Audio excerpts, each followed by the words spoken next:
For the last few years, I've been telling everyone who would stop long enough to listen that this day was coming.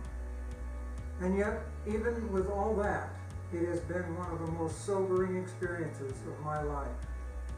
I have long said that the Bocas del Toro archipelago was in jeopardy of losing the entire coral population and the marine ecosystem if we did not take immediate action.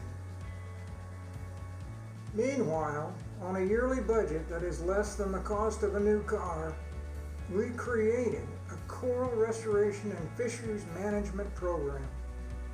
Part of that included a grid search of the archipelago, documentation of 22 genotypes of staghorn coral, and the collection and establishment of 8 of these in our 4 nursery stations.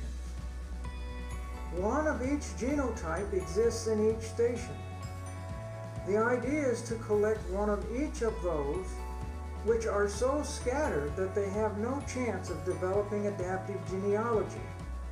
By placing them in locations of close proximity on nursery trees, the idea is that they will become a reservoir for the seed base, if you will, of future generations of this critical coral species through natural spawning exchanges.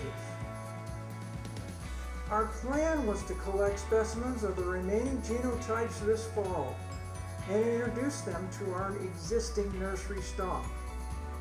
Unfortunately, the entire Caribbean has been caught in a worldwide temperature spike.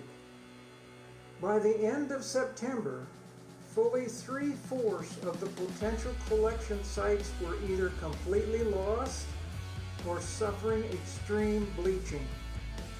The rest are stagnated and struggling. We are now in a race to check each one of these sites and wherever possible, collect survivors and establish them in our ex situ nursery station, where we can control the conditions and hopefully stabilize these remaining representatives to the point we can expand their potential to be contributors to a sustainable future. The technology exists for us to help the struggling survivors in their current location. We have the manpower and the knowledge. We simply do not have the resources to accomplish this task.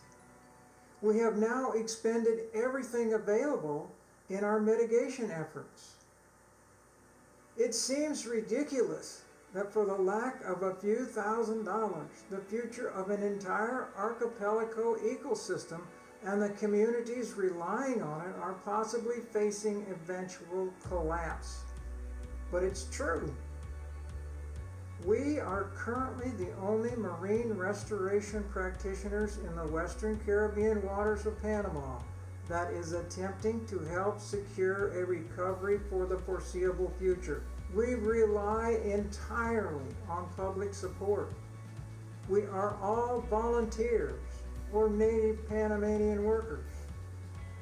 So the question is, have we been effective up to this point? Well, the proof is demonstrated by our project where there are now hundreds of fish and a diversity of marine life.